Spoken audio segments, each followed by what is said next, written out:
우리가 오늘부터 이제 히브리서 우리가 성경을 함께 나누게 되었습니다. 그래서 better 우리 라고 하는 주제로 오늘은 이 히브리서의 성경을 우리가 나눌 때 히브리서의 좀 서론적인 말씀, 그러니까 히브리서의 어떤 배경과 서론에 해당되는 말씀을 함께 나누도록 하겠습니다. 히브리서에 대해서 먼저 조금 정보가 필요하겠죠. 히브리서에 여러 가지 개관이 좀 기본적으로 있습니다. 히브리서는 언제 쓰여졌는가? 기록 연대는 AD 65년경 쓰여진 것으로 이제 밝혀져 있습니다. 그러니까 저자는 미상입니다. 그러니까 히브리서를 누가 썼는가에 대해서는 굉장히 이론들이 많이 나옵니다. 그래서 바울이 썼을 것이다라고 하는 의견이 되게 많았지만 보통 바울 서신에서 바울은 대부분 자신에 대한 소개를 하면서 시작되는데 이건 일단 소개도 없고 그리고 뭐 여러 가지의 정황상 바울에 대한 것도 사실상 확인하기는 어려운 부분입니다. 그리고 또 바나바가 썼을 것이다, 아니다, 뭐 디모데가 썼을 것이다, 또 혹자는 누가가 썼을 것이다, 뭐 여러 가지의 의견들이 굉장히 이제 분분하지만 유일하게 저자를 알 수가 없는 유일한 책이 바로 히브리서라고 우리가 알고 있습니다. 그래서 히브리서의 저자는 알 수 없습니다. 그래서 우리 오리겐이라고 하는 교부는 이렇게 이야기를 했어요. 히브리서의 저자는 하나님만이 알고 계신다, 이렇게 얘기를 했습니다. 그래서 이 저자는 알 수 없죠. 그럼 이제 이 책에, 이 서신에 수신자가 있겠죠. 누구를 향해서 쓴 것인가 라고 했을 때 이제 시험과 박해를 겪고 있는 유대인 그리스도인입니다. 그래서 히브리서라고 하는 게 히브리인들을 향한, 유대인들을 향한 책이다 해서 이제 유대인들, 특별히 유대인 중에서도 크리스찬들, 유대교에서 크리스찬이 된 사람들을 향해서 썼는데 누구냐면 당시에 굉장한 시험과 박해 가운데 놓여져 있던 그런 교회와 크리스찬들을 대상으로 쓰여진 책이 바로 이 히브리서라고 우리가 알 수 있습니다. 그러면 이 히브리서가 쓰여진 역사적인 배경을 우리가 좀 볼 필요가 있겠죠. 이 히브리서를 설명하는 데 있어서 또 다른 서신서와 연결된 지점도 있는데요. 이 히브리서에 쓰여진 배경을 설명하려면 우리가 한 날에서 시작되어야 합니다. 바로 로마의 AD 64년 7월 18일 밤에 일어난 일부터가 바로 이 히브리서가 시작된 역사적인 배경입니다. 그러니까 모든 사람들이 잠들어 있던 야심한 시간, 그 밤에 로마 경기장 북서쪽에서 화재가 발생이 되었습니다. 근데 만약에 이 불이 낮 시간에 일어났다면 아마 역사학자들은 그 불은 아마 쉽게 껐을 것이라고 얘기합니다. 왜냐하면 로마의 그런 불들이 언제나 빈번하게 일어났고 이미 로마는 굉장히 큰 국가였고 꽤나 잘 갖추어진 시스템을 가지고 있었기 때문에 당시 문헌에는 이미 로마에는 소방청이 있었다는 것을 알 수 있습니다. 그러니까 소방청, 화재에 대비하는 관청이 이미 있었기 때문에 아마 이게 낮 시간에 났다면, 그리고 혹은 그래서 어떤 의도가 있을 것이다, 누군가의 음모가 있을 것이다 라고도 그래서 추측을 하는 거죠. 근데 어쨌든 깊은 밤에 로마 경기장 이제 북서쪽에서 화재가 나게 되면서 이 불이 큰 불이 된 거예요.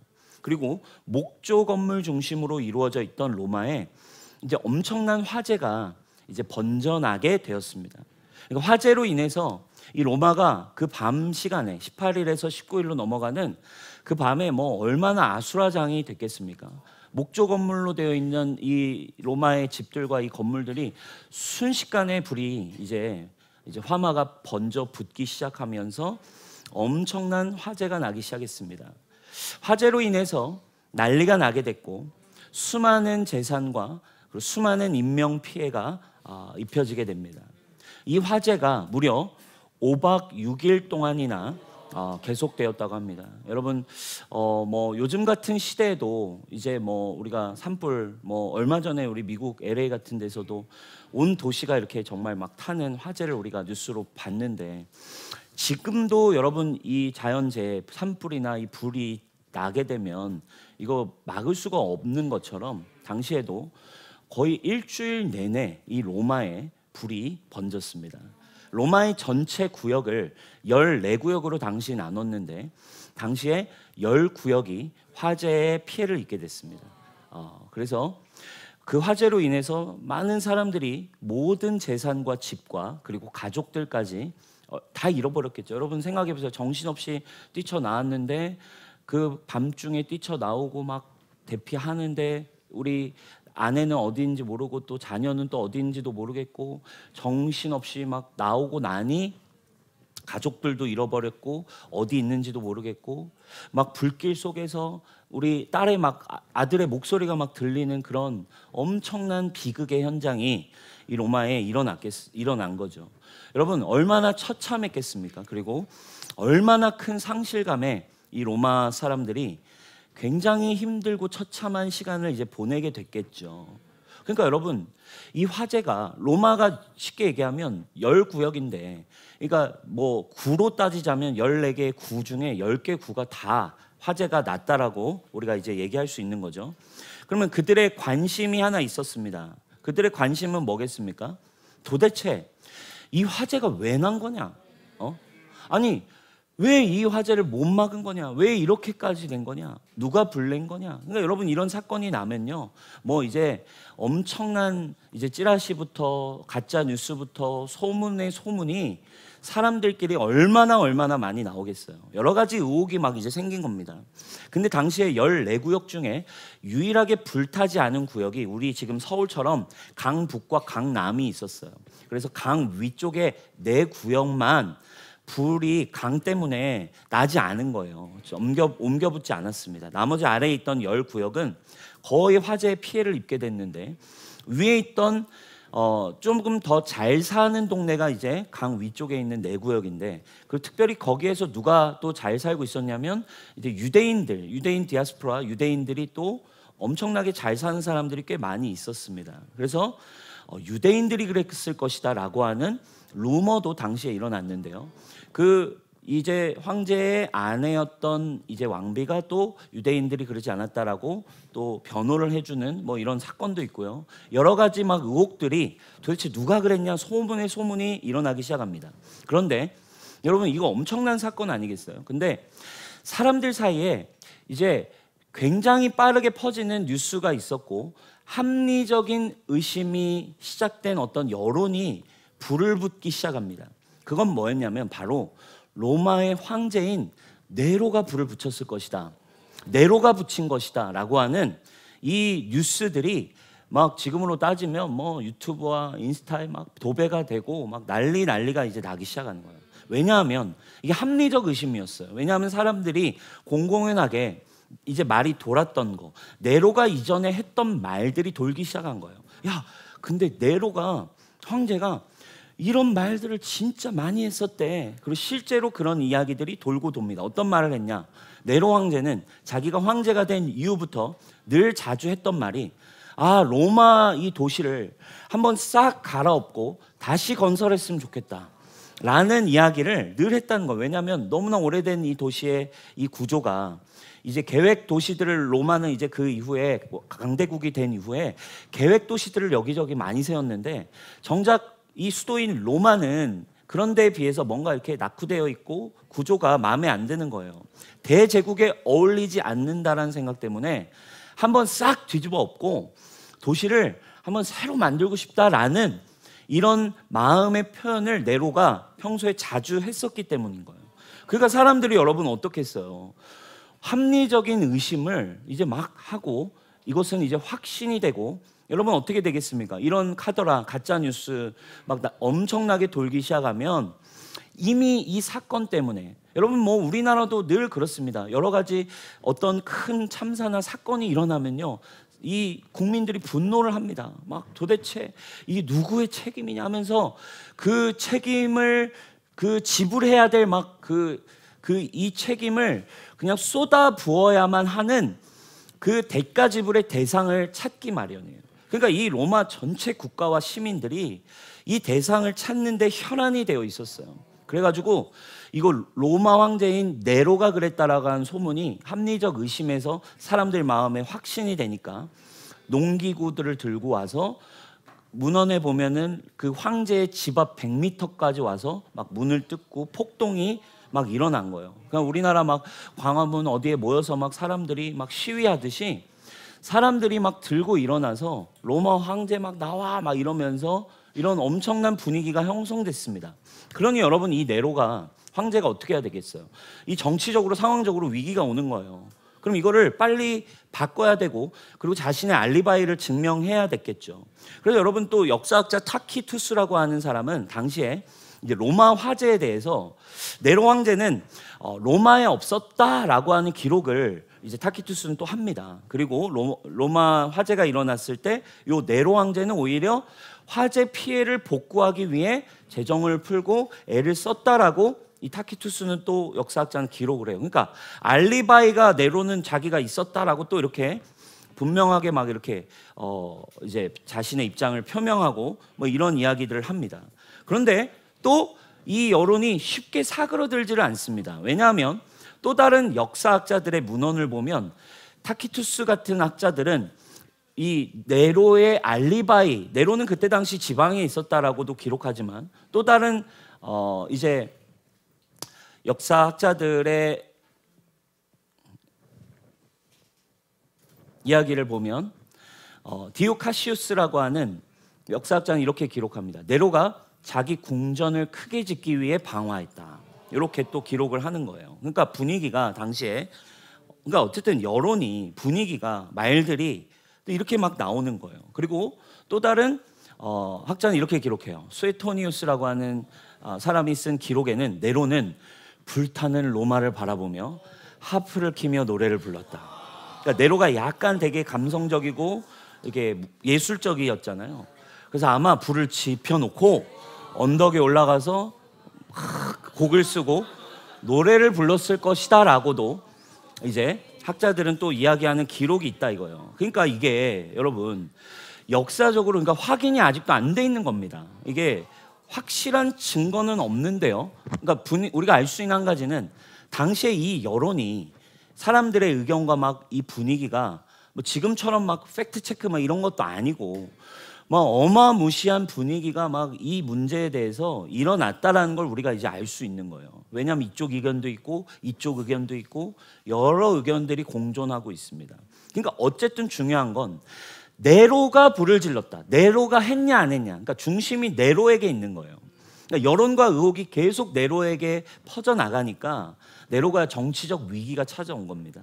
이걸 해결하지 않으면 이게 자신의 힘을, 자신의 문제를 이 황제로서의 이 삶을 유지하기가 어렵다라는 판단이 든 겁니다. 그러니 당연히 이 네로와 이제 로마 이제 정부에서, 그 국가에서 측근들이랑 어떤 생각을 하게 됐겠습니까? 당연히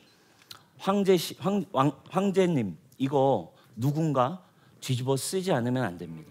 이거 누군가로 여론몰이 하지 않으면, 누군가에게 이걸 넘기지 않으면 안 됩니다. 누가 좋을까라고 이제 고민을 하기 시작했습니다. 그때 이걸 누가 했다라고 하면 아마 아구가 딱딱 떨어져 맞을까? 이걸 누가 했다라고 하면 나보다도 더 좋은 퍼즐이 될까라고 했을 때 이제 나온 의견이 바로 기독교인들이었습니다. 왜냐하면 당시에 사람들 안에 기독교인들이 굉장히 많아졌고, 그리고 기독교 인구가 많아지면서 로마 사람들 중에는 이 기독교를 굉장히 혐오하고 힘들어하고 불편해하는 사람들이 당시에 많이 있었거든요. 왜냐하면 이제 또 역사 기록을 보면 로마 시민들이, 로마 사람들이 기록한 이제 크리스천에 대한 기록에, 보고에 이런 보고가 있는 거예요. 쟤네들 도대체 뭐 하는 집단이냐 하고 가서 봤더니 그들이 뭐라고 보고했습니까? 크리스천들은 인육을 먹고 사람의 피를 먹습니다. 왜냐하면 날마다 모여서 성찬을 하는 거예요. 이것은 내 살과 피니 이것을 먹지 않고는 너희는 내 생명이 흐를 수 없다. 나의 살과 피를 마셔라. 이러면서 살과 피를 날마다 먹는다는 거예요. 그러니까 이거 얼마나 끔찍합니까? 이게 매일같이 모여가지고 사람의 살과 피를 뜯어먹는 이런 무시무시한 집단. 그리고 어떻게 기록되어 있냐면요, 이제 근친상간 공동체라고 되어 있습니다. 왜? 서로를 형제 자매라고 부르고, 형제님 자매님 형제님 자매님 하다가 어느 순간 갑자기 여보 이렇게도 하고, 같이 갑자기 결혼도 하고 뭐 이러니까 이거는 뭐 완전 이제 비도덕적이고 완전히 이상한 종교 집단, 이상한 사이비 같은 단체로 여론과 분위기가 소문이 나 있기도 했던 거예요. 그러니까 사람들의 이 이야기에 대해서 이 화제를, 야 오케이, 얘네 지금 굉장히 이렇게 쉽게 얘기하면 영향력이 커지고 있고, 그리고 이 크리스찬들이 막 부흥하고 있던 시즌이잖아요. 로마 시대에 엄청난 부흥을 계속하고 있었고, 사람들도 많아지면서 도대체 얘네 뭐야? 라고 하는 의문을 사람들이 갖고 있으니 얘네라고 하면 딱 좋겠다. 그래서 자신의 정치적 위기를 이제 덮기 위해 대대적으로 이것을 공표하기 시작합니다. 이 화제는 기독교인들에 의한 방화였다. 책임을 전가합니다. 여러분, 그 결과 어떻게 되기 시작했겠습니까? 이제 로마 모든 국가적인 이제 이것이 공공연한 사실이 됐기 때문에 로마가 쉽게 얘기하면 이 황제와 군부 안에서는 힘이 있잖아요. 자신들이 이것을 그러니까 어쨌든 행정적으로 자신들이 힘이 있기 때문에 명령을 내리면 집행이 되는 겁니다. 그러니까 로마 황제로부터 기독교인들을 다 잡아서 죽여라 라고 하는 박해가, 그러니까 공식적이고 국가적인 박해가 이 화제 이후에 이제 시작되게 되었습니다. 이제 뭐 이런 그림들이에요. 이제 로마 사람들이 크리스천을 잡아다가 이제 죽이는 이제 공공연한 이제 핍박이 국가적으로 시작됩니다. 그래서 이때부터 크리스천들은 자연스럽게 도망칠 수밖에 없었고, 피할 수밖에 없었고, 숨어 있을 수밖에 없었어요. 믿는 사람들을 잡아다가 여기 나오는 것처럼 이렇게 화형을 많이 했고 십자가에 매달아 죽였습니다. 왜 화형을 왜 많이 했습니까? 우리가 불탄 거 너희도 경험해봐. 우리가 불타서 죽은 거, 내 가족이 불타 죽은 거, 너네 때문에 우리의 가족과 우리가 죽었으니 너희도 불타 죽는 걸 경험해야 돼. 그래가지고 화형을 하고요. 또 어떤 경우에는 온 몸과 입에다가 초를 집어넣어서 초 녹인 걸 꽉꽉꽉꽉 이제 집어넣습니다. 그러면 온몸에 초를 마시고 양초가 온몸에 들어가게 되고 이미 죽은 거예요. 근데 밤에 그 사람을 이제 밤새 초처럼 태우는 거예요. 그러니까 기독교인을 그렇게 박해를 하기 시작합니다. 이제 원형 경기장에 사자밥으로 넣기도 하고, 그리고 이제 검투사들이 잔인하게 기독교인들을 살해하는 것을, 그러니까 이들의 마치 드라마처럼, 그러니까 복수극을 보면서, 우리가 요즘 드라마에 복수가 대부분의 소재잖아요. 왜냐하면 사람들 마음에 있는 뭔가의 불만들, 사람들 마음에 있는 이 분노를 보면서 대리만족을 느끼는 것처럼, 원형 경기장에 가장 인기 있는 한 가지는 크리스찬들을 잡아다가 넣고 걔네가 죽는 걸 보는 거. 이것이 로마 시민들의 분노를 잠재우고 조금 대리만족을 하는 시간인 거예요. 검투사들이 막 쫓기는 그들을 잡아다가 막 잔인하게 죽이는 모습을 보면서, 아, 잘됐다, 복수한 거다. 사자에게 쫓겨서 죽어가는 거, 사자에게 안 잡히려고 막 손톱으로 막 올라가고 막 별의별 살기 위해 몸부림을 그치는 크리스찬들의 모습을 보면서 이제 로마 시민들이 대리만족을 얻게 됩니다. 그 사람들은 쫓겨다닐 수밖에 없었어요. 그래서 여러분 그 유명한 이제 카타콤 들어보셨죠? 로마에 지하 무덤들이 있습니다. 크리스찬들은 지하, 사람들이 오지 않는 곳, 사람들이 찾을 수 없는 곳으로 숨어서 박해와 이 고난과 핍박을 피해 도망쳐서 움직이기 시작했습니다. 그래서 이렇게 지하 무덤, 미로처럼 되어 있는 이런 지하 무덤에 들어가서 숨고 땅굴을 파서 들어가고, 여러분 터키 같은 데 가보면 이제 갑바도기아에 가면 데린구유라고 하는 지하 굴이 있습니다. 이게 실제로 이렇게 데린구유에 가면 그 유적지 안내소에 나와 있는 이런 그림들입니다. 실제 이게 그냥 상상으로 그린 게 아니라 실제 약도처럼 지도를 그려놓은 거예요. 그러니까 이 정도로 지하 건물 지상 10층 높이의 건물의 깊이를 지하까지 파서 이제 가장 깊은 곳에, 제가 여기 가봤거든요. 가장 밑으로 내려가서 한참을 내려가면 가장 깊은 곳 안에 너무나 놀랍게도 가장 맨 바닥 끝에 있는 동굴이 십자가 모양으로 되어 있어요. 거기에 끝에 십자가 모양으로 된 예배당 같이 되어 있는 처소에서 기독교인들이 거기서 모여서 가장 밑에 들어와서 예배를 드립니다.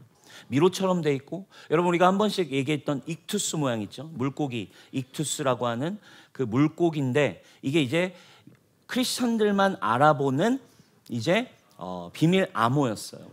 예수 그리스도 주는 그리스도시요 살아계신 하나님의 아들입니다의 약자인 ik투스, 물고기죠. 근데 물고기 방향으로 기독교인들이 모이는 곳을 이제 카타콤 같은 미로나 이런 곳에서는 그들이 우리를 찾을 수 없게 미로로 따라가는 거죠.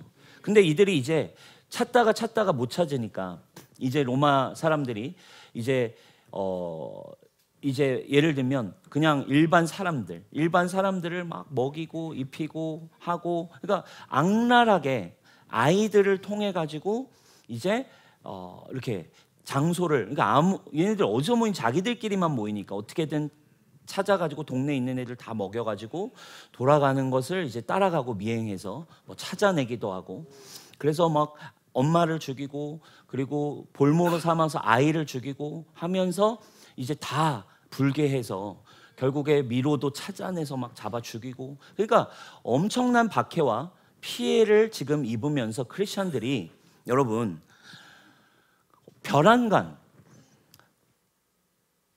핍박을 받게 된 거예요. 그러니까 예수 그리스도를 주라고 영접하고 믿는 사람들은 이제 죽임을 당하는 겁니다. 그러니까 모여가지고 묻는 거예요. 예를 들면 의심이 되는 사람 앞에서 너 예수를 욕해봐, 뭐 예를 들면 얘기하는 거죠. 근데 로마 황제만이 유일한 주이다라는 고백을 하게 했는데 크리스천들이 그걸 못하는 거죠. 그리고 또 그걸 해버리는 사람도 있고. 그러니까 그 ik투스라고 하는 암호가 왜 그 고백이 됐냐, 주는 그리스도시요 살아계신 하나님의 아들입니다.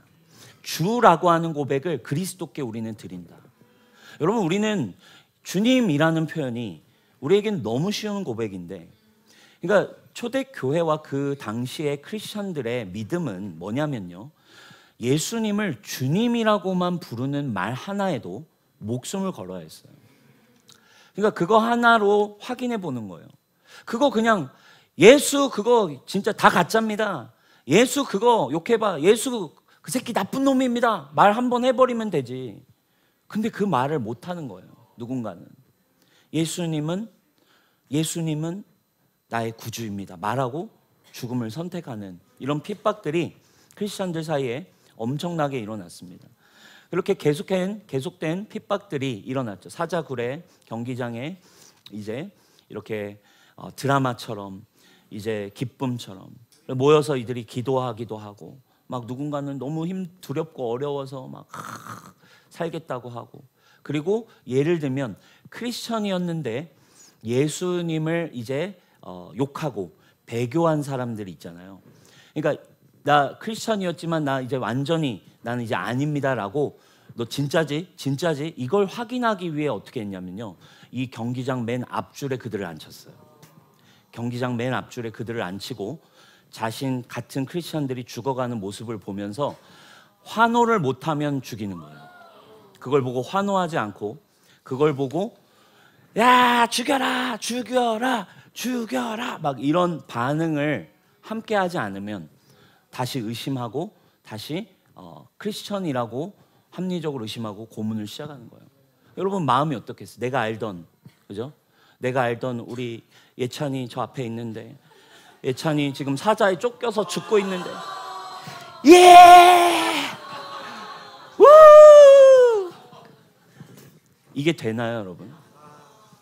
사랑하는 우리 나의 영적 가족, 나와 함께 신앙생활했던 그 친구가 내 셀 가족이 앞에서 찢겨 죽어가는 모습을 보면서 예수님을 부인한 것도 사실 내 마음에 부끄러운데, 내 친구가 죽어가는 모습을 보며 환호해야만 하는 그런 상황 속에 이제 기독교가 엄청난 신앙에 대한, 믿음에 대한 도전을 받던 시기가 바로 이 히브리서가 쓰여지던 시기라고 하는 것을 우리가 알아야 됩니다.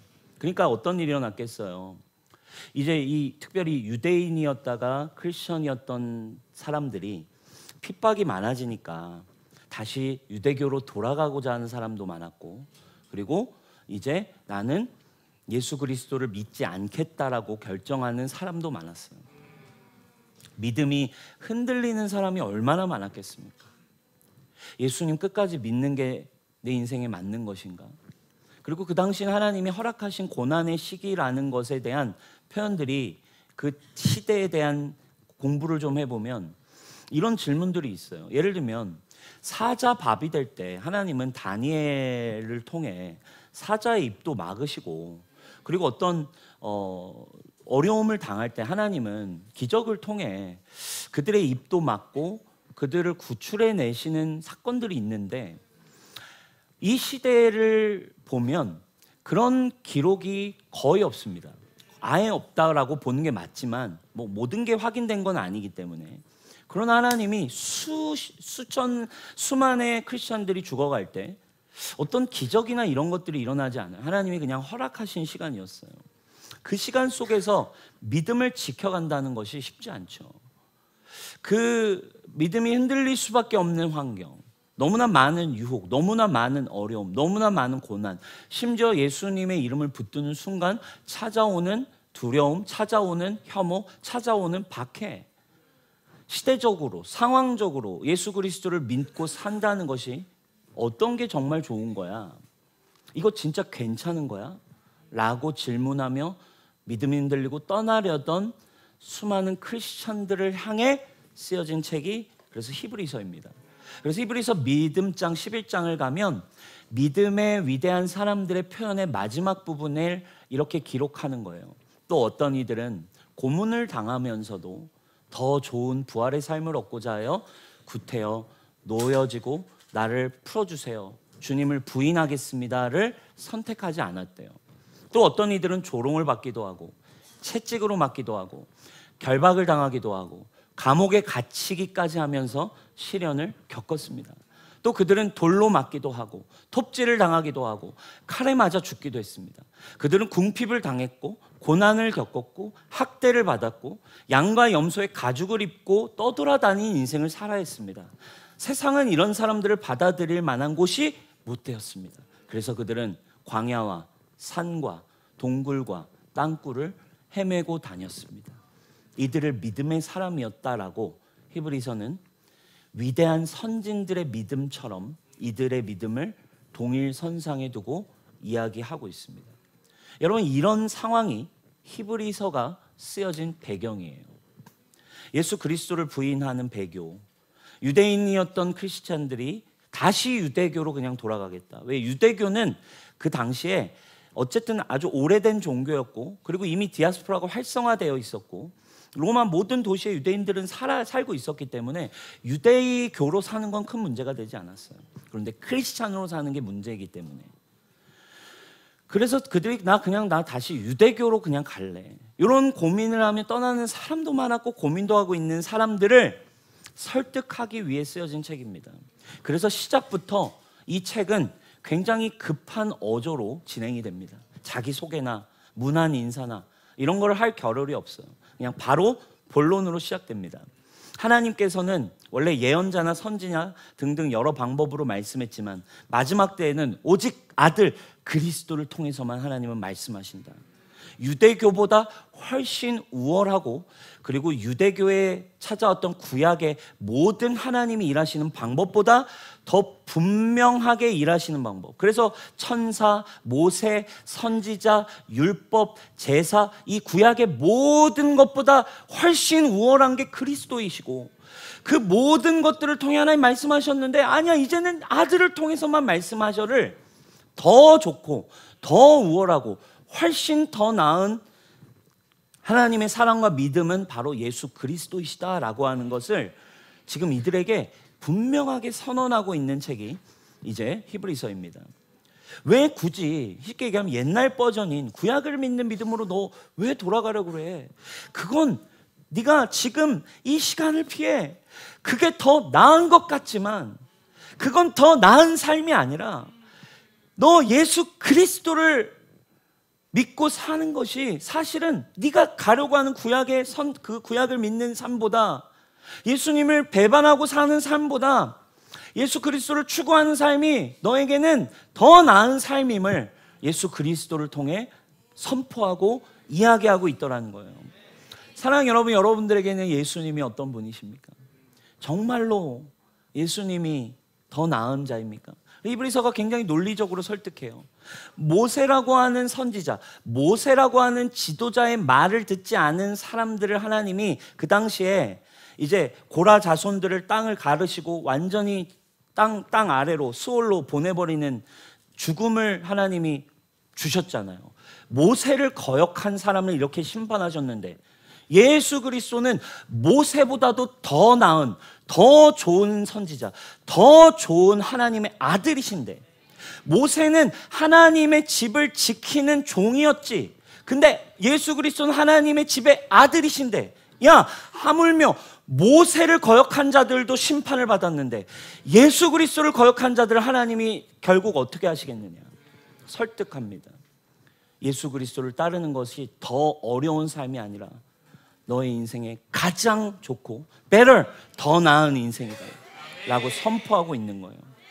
또 누군가는 엄청난 이 박해 속에, 야, 이거 이렇게 믿는 거 내 인생이 진짜 답이 될까? 야, 내가 이 바쁜 세상에서, 이 힘든 세상에서 예수 이름 믿다가 내 인생 진짜 족치는 거 아니야? 내 인생 끝나는 거 아니야? 이 유혹과 어려움 속에 믿음을 포기한 사람들이 너무 많아졌습니다. 히브리서가 이야기합니다. 왜 네 믿음이 흔들리냐? 너의 믿음을 바닥에 내려진 닷처럼 소망의 닷을 내리고 예수 그리스도를 향한 구원의 믿음을 견고하게 해라. 흔들리지 말고 너의 믿음의 소망의 닻을 바닥에 뿌리 내려라. 흔들리지 마라. 넘어지지 마라. 포기하지 마라.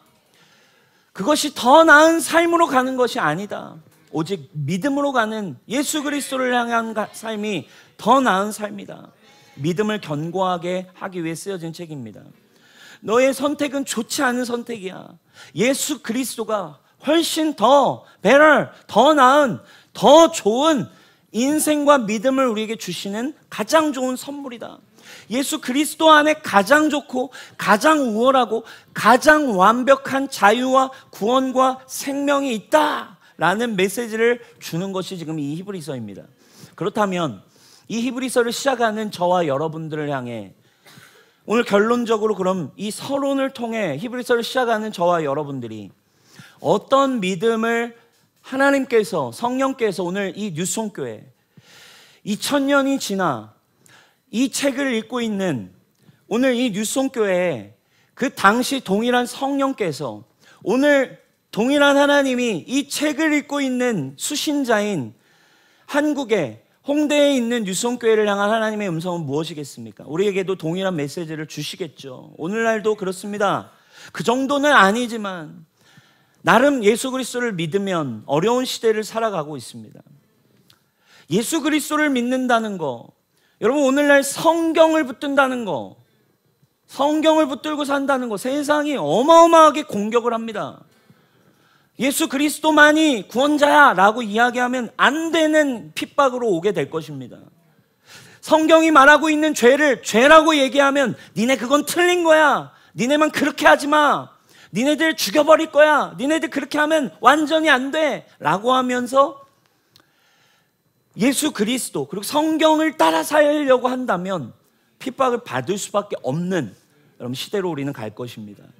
성경을 따라 산다는 것이 구시대적으로 느껴지는 우리는 시대에 살아가게 될 것입니다.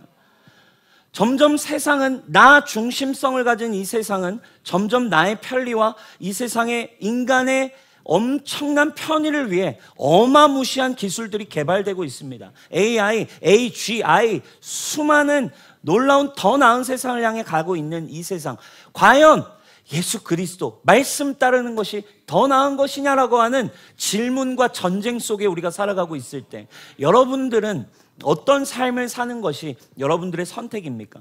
교회를 향해 하나님을 믿는 것에 대해 과연 정말 괜찮은 거야? 그게 정말 더 나은 것이야? 라고 질문을 던지며 유혹받고 있는 이 세상 속에서 여러분들의 선택은 무엇입니까? 유송교회야, 너는 무엇을 선택할래? 당신은 어디로 가고 있습니까? 당신은 왜 그런 어려움이 찾아온다고 해서 예수님을 믿기 전의 삶으로 돌아가려 합니까? 왜 예수님을 저버리려고 합니까? 왜 예수님과 같이 가장 좋고 더 나은 선택이 아니라 오히려 더 안 좋은 선택을 하려고 합니까를 우리가 이 히브리서를 통해 여러분 배울 수 있기를 축원합니다. 예수님을 선택하는 삶이야말로 더 힘들고 어려워지는 것이 아니라 better, 우리의 인생에 더 나은 인생이 될 것이다. 우리의 인생에 가장 좋은 인생이 될 것이다 라고 하는 것을 여러분 우리가 경험하는 여러분 이번 시즌이 될 수 있기를 축원합니다. 여러분들에게, 당신에게 더 나은 분, 더 좋은 분, 더 가치 있는 일, 더 나은 삶이 우리를 기다리고 있다라고 하는 것을 사랑하는 여러분, 하나님께서 우리에게 말씀하심을 여러분 듣는 시간이 되기를 주님의 이름으로 축복합니다. 여러분 그 시즌 가운데 우리가 서 있다라고 저는 생각합니다. 예수 그리스도를 따라가는 그 삶이 비나 뉴송교회야 정말 더 better, 나는 더 나은 삶으로, 더 나은 시간으로, 힘들어 보이지만 힘든 게 아니라 더 나은 길이 준비되어 있다. 오늘 이것이 우리의 히브리서를 시작할 때 성령께서 제가 기도하는 중에 주신 메시지였고 성령께서 그렇게 우리를 인도하시는 줄 믿습니다. 여러분 그것에 대한 확증으로 저는 이번 주 목요일에 우리가 그동안 그토록 꿈꿔왔던 이 새로운 공간을 계약하게 되었습니다. 네. 할렐루야. 네. 식자재 마트로 썼던 이 공간 무려 10달 동안 우리가 계속 딜을 하고 씨름하고 갈 수 있을까요? 갈 수 없을까요?를 씨름하고 있던 10달의 시간을 계속 우리가 뭐 한 달 전에도 정말로 막 선포까지 하고 계약 날도 잡혀가지고 계약 날이 잡혀서 우리가 정말로 요단강을 건너겠습니다, 정복하겠습니다 선포까지 했었는데도 미루고 밀렸습니다. 또 미루고 또 밀렸습니다. 그 이후에도 2번이나 계약 날이 잡혔지만 되지 않았습니다. 그런데 이번 주 하나님께서 계약을 지나가게 하셨어요. 저는 그렇게 기도할 때 주님이 이런 마음을 주셨습니다. 히브리서가 시작되는 이 시즌 더 나은 것이다. 내가 너희를 인도하는 길은 더 나은 삶이다. 예수 그리스도를 쫓는 길은 어려운 길처럼 보이지만 그것은 너를 향한 더 나은 길이 예비되어 있다. 이것이 여러분 우리를 향한 더 좋은, 더 나은 better 메시지인 줄 여러분 믿으시기 바랍니다. 나는 너희를 향한 better, 더 좋은 계획을 가지고 있다. 여러분 이것이 하나님이 우리를 인도해 오셨던 여정입니다. 그 여정은 쉽진 않습니다. 또 고난이 있고 견뎌내야 하는 인내가 있고 시련이 있었지만 하나님은 언제나 믿음을 통해 그리스도를 통해 우리 뉴송교회를 더 좋은 길로 인도해 오신 분이십니다. 우리가 시작할 때 정말 잼학원 5층의 작은 공간에서 우리가 함께 꿈을 꾸며 시작했던 이 교회가 하나님은 언제나 믿음을 붙들었을 때 개척 교회가 붙들어야 하는 예수님을 붙들고 걸어가는 길은 고난입니다. 어려움입니다. 쉽지 않은 길입니다. 그러나 우리는 언제나 믿었습니다. 예수 그리스도를 쫓는 길이 더 나은 길이다. 예수 그리스도만이 소망이시다. 이 홍대에 가장 핫한 것은 예수님이다.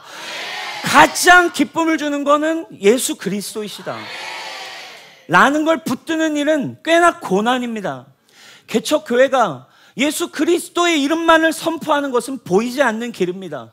그러나 우리는 더 나은 길인 예수 그리스도를 선포했고, 예수 그리스도를 믿었고, 예수 그리스도 안에 기쁨을 누렸으며, 예수 그리스도와 함께 살아가기 시작했을 때 하나님은 우리를 언제나 지금까지 더 좋은 곳, 지금 이 신관 정말 얼마나 좋은, 이렇게 더 좋을 수가 없는 곳으로 하나님이 이 신관으로 들어올 때에도 더 큰 공간을 계약하려고 했지만 계약날 계약을 하지 못하게 되고, 이 신관이 열리게 되고, 학원과 또 같이 쓸 수 있는, 또 더할 나위 없는 가장 좋은 better 공간으로 우리를 인도해 오셨고, 그렇게 우리를 주님은 가장 좋은 길로 인도해 오신 하나님이십니다. 개척교회 우리 3월 14일 2017년 첫 번째 예배 사진입니다. 첫 번째 예배를 드릴 때 우리가 기념으로 사진을 찍자. 그리고 장로님이 이야기를 하셨어요. 이 사진은 아마 기념이 될 겁니다. 그러면서 우리가 이 날을 어쨌든 드린 이날 사진을 찍자고 사진을 찍었던 그 기억이 아직도 생생합니다. 저렇게 10명 남짓, 15명 남짓 되는 인원끼리 시작된 교회, 뭐가 있습니까, 여러분? 저 15명이서 우리 교회입니다. 우리 뉴송교회입니다. 우리는 홍대에 있는 하나님을 사랑하는 교회입니다. 야, 그게 뭐가 좋냐? 세상에 있는 게 더 좋지. 그냥 더 추구하는 게 더 좋지.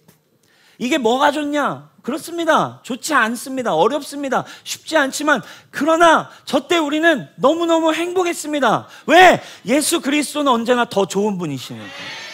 가장 better, 좋은 인생을 인도하시는 분은 예수님임을 우리는 믿으니까, 이 교회를 더 better, 나은 길로 인도하시는 분이 예수님임을 우리는 한 번도 의심하지 않았기 때문에 우리를 그렇게 더 좋은 길로, 더 좋은 길로 여기까지 인도해 오신 하나님이 우리에게 better, 더 나은 삶을 언제나 허락하시는 하나님임을 여러분 기억하시기를 축원합니다. 그 하나님께서 우리를 이 better, 나는 더 나은 길이다. 예수 그리스도는 어려워지는 선택 아니다. 예수 그리스도를 붙들고 사는 것이 보이기에 어려워 보이지만, 네 인생 힘든 것 같지만 나는 너를 힘들게 하는 존재가 아니라 너의 인생을 better, 더 나아지게 할 것이야. 고난일 수 있지, 핍박일 수 있지, 힘든 문제 있을 수 있지. 그러나 믿음으로 내가 준 더 나은 언약을 붙들고, 더 나은 중보자인 예수 그리스도를 붙들고, 더 나은 대제사장인 예수 그리스도를 붙들고, 더 나은 피를 주신 보혈을 붙들고 우리는 언제든지 승리할 수 있다. 이브리서를 통해 여러분들의 믿음이 더 better, 진보하기를 주님의 이름으로 축복합니다. 그렇게 우리는 꿈꾸던 이 시간, 지금도 마찬가지입니다. 계약하고 나면 돈이 없습니다. 건축할 비용도 없습니다. 할 수 있는 것이 없습니다. 그러나 더 좋은 것을 인도하시는 하나님께서 우리를 이끌어 가실 줄 믿습니다. 우리가 가질 수 있는 것, 우리가 가졌던 한 가지는 언제나 돈이 아니었습니다. 우리가 가지고 있던 건 언제나 공간도 아니었습니다. 우리는 사람을 가지고 있지도 않았습니다. 우리가 가졌던 것은 처음부터 끝까지 better, 더 나으신 예수 그리스도였습니다. 그 예수 그리스도를 붙든 사람은 언제나 더 나은 인생을 사는 것입니다. 이것이 더 나은 인생일까를 고민하며 염려하며 울 시간에, 사랑하는 여러분, 예수 그리스도의 이름을 붙드십시오. 당신에게 놀라운 더 나은 인생이 우리에게 시작될 것입니다. 여러분, 꽤나 믿음의 여정을 지나야 할 것입니다. 우리의 헌신이 필요할 겁니다. 우리가 적절한 시기에 우리가 함께 정말로 또 힘을 모아야 될 거예요.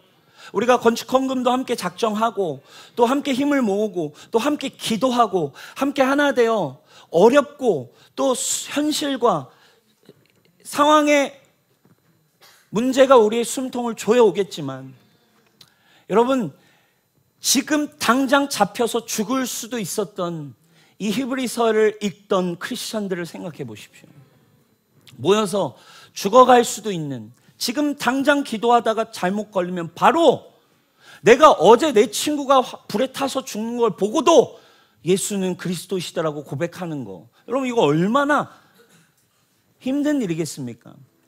숨통을 쪼여오는 그 순간에도 믿음을 가졌던 이 믿음의 선배들 때문에 오늘날 우리가 이 성경책을 붙들고 예수 그리스도를 주인이십니다, 주님 어서 오십시오라고 이야기할 수 있는 믿음을, 그 믿음의 선배들, 믿음을 가진 자들 때문에 우리가 오늘 이 자리에 있을 수 있는 거 아니겠습니까? 우리에게 어려운 순간이 있지만 사랑하는 여러분, 하나님께서는 언제나 예수 그리스도를 통해 이 땅에 우리 주변에 더 나은 삶을 살지 못하고 있는 사람들에게 더 나은 미래, 더 나은 본향, 더 나은 삶을 추구하도록 우리에게 믿음을 주시는 분임을 여러분 기억하시기를 축원합니다. 쉽진 않겠지만 여러분 믿음으로 걸어갈 때 하나님께서 지금까지 이렇게 더 놀라운 일을 우리에게 보여주신 것처럼 더 놀라운 하나님을 여러분 우리 뉴스홈교회는 보게 될 것입니다. 제가 이 공간이 계약되고 정말 이 배럴, 더 나은 삶을 우리에게 허락하실 예수 그리스도를 묵상하면서 또 우리 교회를 묵상하게 됐습니다. 정말 하나님께서는 우리에게 더 나은 섬김과 더 나은 교회가 되기를 주님은 꿈꾸고 계십니다. 우리는 이곳에 들어가서 하나님이 더 나은 길로 인도하신다는 것은 이제 정말 더 많은 핍박, 더 많은 어려움, 한국교회가 정말 예수 그리스도 믿기 너무너무 어려운 시대이지만 우리는 하나님께서 이 시즌에 정말로 G2A를 비롯해서 정말 많은 한국의 교회들을 섬기는 자리로 우리 뉴스홈교회를 인도하고 계신 것을 느끼고 있습니다. 최근에 우리 G2A 신학생, 목회자 게더링을, 그러니까 G2A의 미션 필드에 한국 교회 목회자들의 미션 필드를 우리 뉴스홈교회가 감당하고 있잖아요. 그것이 어떻게 보면 하나님께서 우리를 향한 부르심 아니겠습니까? 그래서 2030 신학생 목회자들 게더링을 저희 교회가 주관해서 G2A 우리 디렉터님들 와서 같이 게더링을 했다고요. 근데 제가요 그 게더링을 섬기면서 너무너무 감격스러운 거예요. 우리 리더들과 우리 스태프들이 같이 가서 거기에 오신 한국의 신학생 전도사 목회자분들을 섬기고 너무 힘들어하고 너무 어렵고 교회를 세워가는 게, 사역자로 사는 게 너무너무 힘든 목회자분들이 오셔서 우리가 그분들을 대접하고 섬기고 영접하고 그들에게 다시 소망과 믿음을 주는 그 자리를 우리가 섬긴다는 게 너무너무 감격스러운 거예요. 왜냐하면 그냥 불과 8년 전 그냥 완전 개척교회였던 이 뉴스홈교회가 이제 이 한국 교회에 또 다른 목회자들을 한국 교회에게 소망을 이야기할 수 있는 교회가 되어서 이렇게 한국 교회를 섬긴다라는 것이 너무너무 감동인 거예요. 개척교회였던 이 교회가. 여러분, 하나님께서 우리를 이렇게 열어주시고 하나님이 우리에게 이 길을 인도하시는 것은 우리가 그냥 많이 모이라고 하는 일이 아닌 줄 믿습니다. 우리가 잘됨을 자랑하라고 이야기하는 것이 아니라, 여러분, 뉴스홈교회는 이 시즌을 지나며 더 better, 좋은 공간, 좋은 환경으로 우리를 인도하신 하나님과 함께 한국교회를 더 섬기는 교회가 될 것입니다. 무너져가고 소망이 없다라고 하는 이 한국교회에 다시 한번 예수 그리스도의 교회는 음부의 권세가 이길 수 없다, 교회는 반드시 승리한다 라는 것을 흘려보내는 교회로 우리는 서게 될 것입니다. 우리 뉴스홈교회는 이 시즌을 지나 더 좋은 하나님이 더 나은 삶을 통해 이제 이 뉴스홈교회는 이 시대의 청년들을 better, 더 많이, 더 회복하는 교회가 될 것입니다.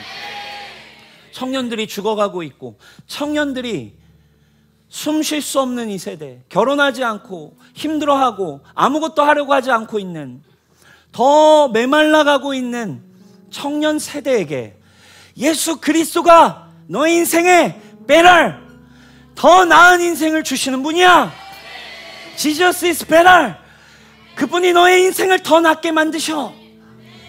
깨어진 청년들을 회복하고, 깨어진 청년들을 담아내고, 깨어진 청년들이 몰려와서 새벽 이슬과 같은 청년들이 수천 명, 수만 명 일어나는 교회로 우리는 나아가게 될 것입니다. 이것이 새로운 시즌 하나님이 우리에게 도전하시는 더 나은 비전입니다. 우리는 도시의 이웃들을 더 돕고 섬기는 교회가 될 것입니다. 예수 그리스도의 사랑으로 회복된 우리가 이제 예수 그리스도의 믿음으로 그냥 크리스마스 때 한 번 이웃을 섬기고 이 도시를 섬기는 그 부끄러운 섬김이 아니라 진짜 나도 힘들어요 하는 교회가 아니라 예수님은 내 인생을 정말 배럴 낫게 하시는 분이십니다. 우리는 정말 그 사랑으로 당신들을 섬기겠습니다. 이 도시를 정말 섬기고 싶습니다. 이 도시에 죽어가고 있는 사람들을 불쌍히 여길 수 있는 수준의 사랑을 가질 수 있기를 바랍니다. 이 도시에 못 먹는 사람들을, 못 먹는 아이들을 섬길 수 있는 교회 되기 원합니다. 우리가 재정이 많아서가 아니라 우리가 가진 재정으로 힘들어하는 독거노인들, 힘들어하는 모든 사람들, 힘들어하는 이웃, 힘들어하는 청년들을, 힘들어하는 미혼모들을 정말 우리가 될 수 있는 대로 정말 여러분 섬길 수 있는 진짜 예수님 사랑 있는 교회 되길 원합니다. 여러분 어떤 인생을 꿈꾸세요? 그냥 더 잘 먹고 잘 사는 것이 크리스찬으로서의 더 나은 삶입니까? 그렇지 않습니다. 어떤 순간에도 그리스도 안에 있는 사랑과 생명을 꿈꾸는 여러분 되시기를 축복합니다. 그렇게 우리는 진짜 우리의 힘과 우리의 체력과 우리의 가진 재정으로 여러분 이 교회는 진짜 이제 이웃을 섬길 수 있는 교회 비전, 더 나은 비전을 여러분 우리 함께 꿈꾸시지 않겠습니까? 여러분 무엇을 위해 돈 버십니까? 무엇을 위해 공부하십니까? 무엇을 위해 인생을 살고 있습니까? 예수 그리스도의 이름이 이 땅에 교회를 통해 하나님의 나라를 보게 되는 것. 그 일을 하나님께서 붙들 때 또 그 일을 하기를 원하는 청년들을 아마 보내실 것입니다. 그 비전을 우리에게 주셨기에 이 비전을 위해 몰려드는 수많은 비전의 사람들이 일어나게 될 것입니다. 우리는 더 많은 가정과 자녀 세대를 이제 일으키는 교회가 될 것입니다. 10년 정도의 시간이 지났고 이제 결혼을 하고 있고 자녀들이 태어나고 있습니다. 2.0 두 번째 시즌을 우리가 넘어갑니다. 이제 30대, 40대 결혼하고 가정을 이루어서 자녀를 키우는 이 중대한 이 소명과 사명을 붙드는 우리의 삶으로 들어갈 때 청년으로서만이 아니라 이제 여러분들의 인생, 여러분들이 만들어가야 할 가정, 더 나은 가정이 되길 축원합니다. 지금 여러분들의 원가정은 깨어졌을지라도 아버지 당신께서 제게 허락하실 저와 저의 배우자의 가정은 더 나은 가정이 될 것입니다. 저의 태어날 자녀들은 더 나은 믿음을 가진 가정이 될 것입니다. 저의 자녀들은 더 나은 그리스도를 예배하는 가정으로 일어날 것입니다. 그리스도를 예배하며 그리스도를 따르며 더 주님을 섬길 수 있는 그런 가정들을 우리는 회복할 거예요. 반드시 일어날 일입니다. 우리가 언제까지 다 청년이겠습니까? 결혼하셔야죠. 애도 낳으셔야죠. 40대 되겠죠. 50대도 되겠죠. 그러면 언제까지 청년의 때나 주님을 섬기는 거야? 이게 아니죠. 할렐루야. 시간이 지날수록 나이가 들어갈수록 예수님의 성품을 닮아가고 갈렙처럼 주님을 향한 열정이 끊어지지 않고 우리는 그런 교회가 되어질 것입니다. 나이가 들어갈수록 더 나은 믿음을 가진 선배들이 일어날 것입니다. 자녀들이 태어날수록 더 나은 믿음과 더 나은 은사를 가진 자녀들이 이 교회에 뛰어놀게 될 것입니다. 그 공간은 그곳에서 우리는 이제 새로운 시즌, 더 많은 가정이 일어나고 정말 더 많은 자녀 세대들이 믿음 안에 자라나고 말씀 붙들고 사랑 안에 세워져가는 보호가 일어나는 하나님 나라. 여러분 보호 안 됩니다. 이제 이 시대 이 자녀들 우리가 낳을 자녀 세대 요것과 요 세상 속에 요걸로 우리 보호하며 키우기 어려운 시대입니다. 그래서 여러분 공동체가 필요합니다.